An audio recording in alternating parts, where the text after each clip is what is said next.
Hello बच्चों। तो कैसे हैं आप लोग? आशा करता हूं कि अच्छे ही होंगे। मैं भी यहाँ पर अच्छा हूँ। क्लास 12th के एग्ज़ाम ख़त्म होने के बाद आवश्यकता महसूस नहीं हुई वीडियो बनाने की, तो इसीलिए अब तक हम आपके सामने नज़र नहीं आ रहे थे, लेकिन अब फिर से आवश्यकता महसूस हो रही है। सो मैं आपके सामने आ गया हूँ आज एक वीडियो लेकर के, जिसमें हम चर्चा करने वाले हैं क्लास 10th के बाद आपको कौन सी स्ट्रीम सेलेक्ट करनी चाहिए, कौन सी आपके लिए बेहतर होगी या कौन सी आपके लिए बेहतर नहीं होगी, किस क्षेत्र में आपको जाना ज़्यादा बेहतर रहेगा, उस पर चर्चा करेंगे। क्योंकि सामान्य रूप से देखा जा रहा है कि आजकल कक्षा 10वीं के जो छात्र छात्राएं हैं वो काफ़ी कन्फ्यूजन की स्थिति में चल रहे हैं कि उनको कौन सी स्ट्रीम सेलेक्ट करनी चाहिए या नहीं करनी चाहिए। कई बच्चे तो इस बात में लगे हुए हैं कि देखते हैं कि हम तो कोई टेंशन ही नहीं, हमें जो मेरा फ्रेंड लेगा मैं भी वही स्ट्रीम सेलेक्ट कर लूँगा। कई लोग तो इस तरीके से हैं कि उनके पेरेंट्स ने कह दिया कि भैया आपको मैथ्स लेना है या कॉमर्स लेना है या आर्ट लेना है तो आपको वही लेना ही लेना है ना। मतलब उनका पहले से डिसाइड हो गया है।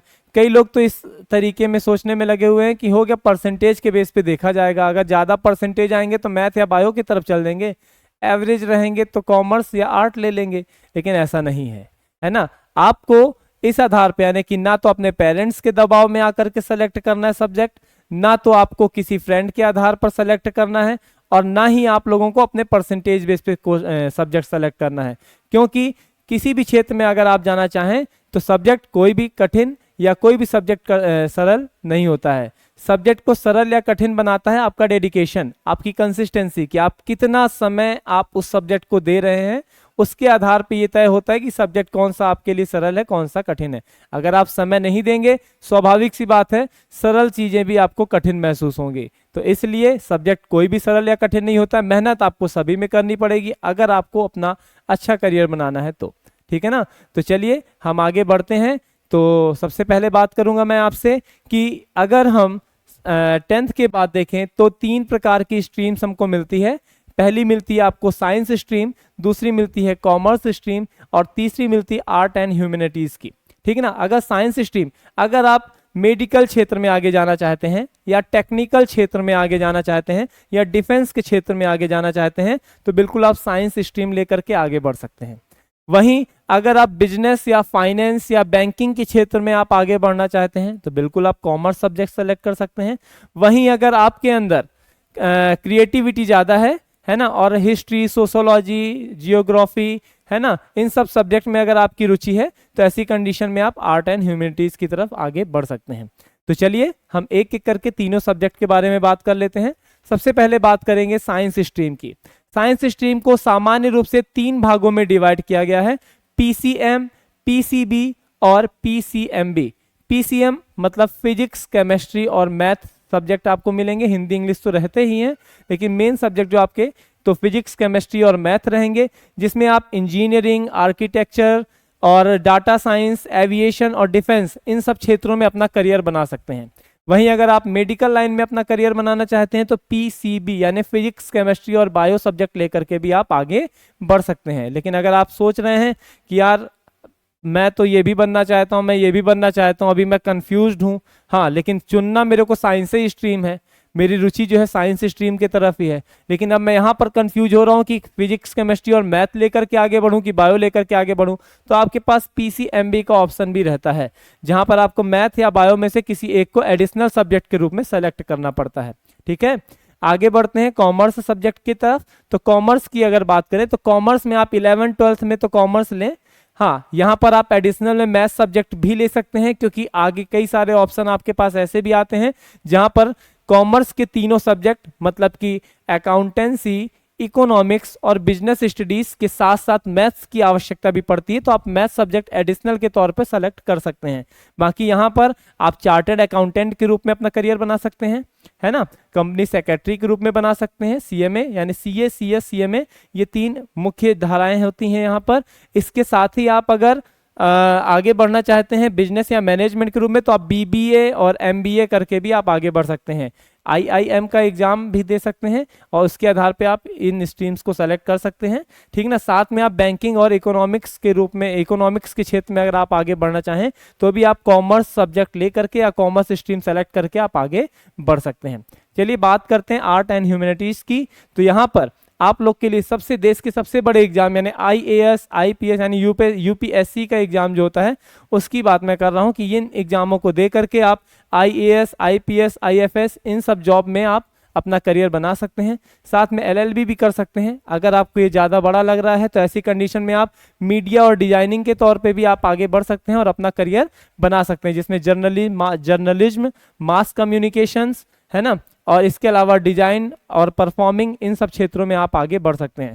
साथ ही साथ इस सब्जेक्ट को लेकर के आप टीचिंग में साइकोलॉजिस्ट के रूप में, सोशोलॉजी के रूप में, है ना, और लिटरेचर और फॉरेन लैंग्वेज सीख करके भी आप अपने करियर को आगे बढ़ा सकते हैं।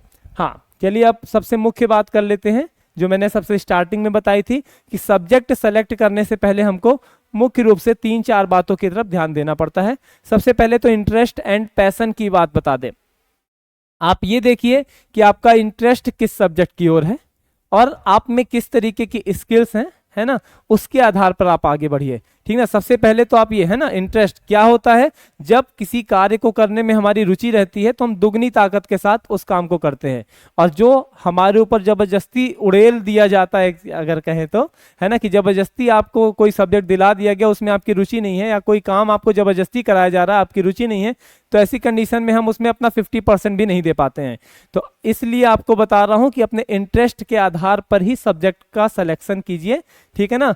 इंटरेस्ट के बाद आप देखिए कि आपके अंदर स्किल कौन कौन सी हैं, है ना, उन स्किल्स को ध्यान में रखते हुए, जैसे कि अगर आपके अंदर एनालिटिकल स्किल है यानी कि विश्लेषण क्षमता है, विश्लेषण करने में आप बड़े अच्छे हैं, बिल्कुल आप साइंस स्ट्रीम सेलेक्ट कर लीजिए। अगर आपके अंदर न्यूमेरिकल एबिलिटी है, हालांकि कॉमर्स में थ्योरी भी रहती है, लेकिन अगर न्यूमेरिकल सॉल्व करने की क्षमता भी आपके अंदर है तो ऐसी कंडीशन में आप कॉमर्स सब्जेक्ट लेकर के आगे बढ़ सकते हैं। और आपके अंदर अगर क्रिएटिविटी कूट कूट कर भरी हुई है तो बिल्कुल आप आर्ट सब्जेक्ट लेकर के आप आगे बढ़ सकते हैं। नेक्स्ट अगर बात की जाए तो करियर गोल्स एंड स्कोप की बात की जा रही है। थोड़ा सा आप भी मेहनत कीजिए और ये पता करिए कि आप जो भी स्ट्रीम सेलेक्ट करने वाले हैं उस स्ट्रीम्स को लेकर के उसमें कौन कौन से एग्जाम हमें आगे देने पड़ते हैं। उस एग्जाम के साथ साथ फिर आप ये भी देख सकते हैं, है ना, कि उसमें जो एग्जाम का लेवल रहता है वो आपके बस में रहेगा कि नहीं रहेगा, कि ज़्यादा ऊपर तो नहीं हो जाएगा, है ना। फिर और कौन कौन से करियर ऑप्शंस हैं, और कई बार ऐसा होता है कि हमको हमारे घर वाले बाहर जाने से मना कर देते हैं, भैया जो करना आप यहीं रह के करिए। तो जिस क्षेत्र में आप रह रहे हैं आसपास के क्षेत्र में वहां पर कौन कौन सी जॉब्स अवेलेबल हैं, आप इन सब चीज़ों पर भी थोड़ा सा रिसर्च कर सकते हैं, फोकस कर सकते हैं। और लास्ट बात आती वर्कलोड एंड फ्लेक्सिबिलिटी। तो भैया वर्कलोड की बात करें तो वर्कलोड तो आपको हर काम में मिलेगा। अब तो अगर आप जॉब सोच रहे हैं कि आपको गवर्नमेंट जॉब मिल जाएगी या प्राइवेट जॉब मिल जाएगी, जो भी हो, है ना, प्राइवेटाइजेशन का जमाना आ रहा है, वर्कलोड तो आपके ऊपर रहने ही वाला है। हाँ, अगर बात डिफिकल्टी लेवल की जाए तो साइंस थोड़ा सा डिफिकल्ट रह सकता है। साइंस स्ट्रीम में लेकर अगर आप जॉब अपना करियर बनाने का प्रयास करते हैं तो हाँ, और कॉमर्स और आर्ट्स जो है वो थोड़े से साइंस के अपेक्षा फ्लेक्सिबल रहते हैं। यहाँ पर आपको थोड़ा बहुत रेस्ट करने को मिल सकता है, लेकिन काम आपको तो सब जगह करना पड़ेगा। चलिए, तो फिर हम आज की लास्ट स्लाइड की तरफ बढ़ रहे हैं और आपको मैं ये बताना चाह रहा हूँ कि आप जो भी सब्जेक्ट सेलेक्ट करना चाहते हैं, जैसा भी आपका डिसीजन रहने वाला है, इन कुछ 4-5 पॉइंट्स पर आप थोड़ा सा गौर एक बार जरूर करिएगा। सबसे पहली बात तो सेल्फ असेसमेंट, मतलब स्वमूल्यांकन। आप अपना एक स्वमूल्यांकन कीजिए, अपने आप के बारे में जानिए कि आप किस क्षेत्र की ओर बढ़ना चाहते हैं, है ना, आपका इंटरेस्ट किस ओर है।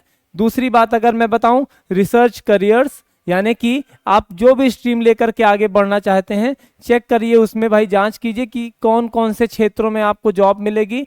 जो भी आपको जॉब मिलने वाली है उस जॉब के अंतर्गत आप क्या क्या काम करना पड़ता है आपको, है ना, इन सब के बारे में जांच करने के बाद कंसल्ट एक्सपर्ट्स, यानी आप अपने टीचर से, काउंसलर से, इन सब से जा कर के बात करिए, है ना, और पता करिए थोड़ा सा और इसके बारे में ज़्यादा जानकारी लेने का प्रयास कीजिए।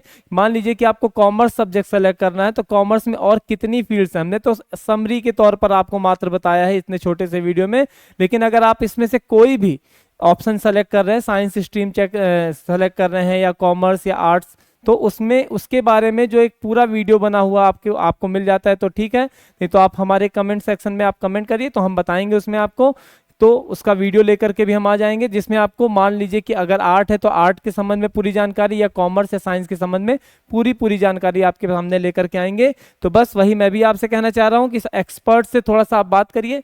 कहने का तात्पर्य आप अपने टीचर काउंसलर से बात कर सकते हैं।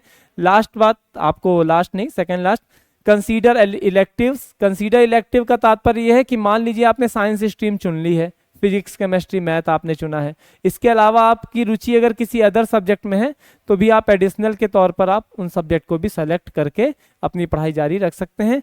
लास्ट में आपको बताऊंगा स्टे फ्लेक्सिबल। कहने का तात्पर्य यह है कि मान लीजिए आपने 11th या 12th में कोई भी स्ट्रीम सेलेक्ट कर ली है, उसके आधार पे आपने 11th भी पढ़ा, 12th भी पढ़ा, 12th के बाद आप स्ट्रीम चेंज करना चाहते हैं तो चेंज कर सकते हैं। ऐसा नहीं है कि आपने जो स्ट्रीम 11th में सेलेक्ट कर ली है इसी के आधार पे आपको आगे हमेशा बढ़ना पड़ेगा, या इसी के आधार पे आपको जॉब करनी पड़ेगी, जीवन भर आपको यही लेकर के चलना पड़ेगा, ऐसी कोई भी बात नहीं है। कहने का तात्पर्य यह है कि आप 12th के बाद अगर आपके माइंड में ऐसा लगता है कि नहीं हमको करियर जो बनाना है इधर नहीं दूसरे तरफ जाना है, तो बिल्कुल आप जा सकते हैं। ठीक है, तो बस ये 4-5 बिंदुओं पर जरूर थोड़ा सा ध्यान दे लीजिएगा कि अपना स्व मूल्यांकन करिएगा। फिर जो भी आप सेलेक्ट कर रहे हैं सब्जेक्ट या स्ट्रीम, तो उसमें करियर रिसर्च कर लीजिएगा कि कौन कौन से करियर ऑप्शन है। कंसल्ट एक्सपर्ट्स, बात करिएगा, जो भी सब्जेक्ट ले रहे हैं थोड़ा सा उनके बारे में अपने आसपास के लोगों से बात करने का प्रयास करिए। इलेक्टिव भी आप सेलेक्ट कर सकते हैं, बाकी करियर चेंज करने के भी ऑप्शन रहते हैं। ठीक है, ऑल द बेस्ट, लगे रहिए।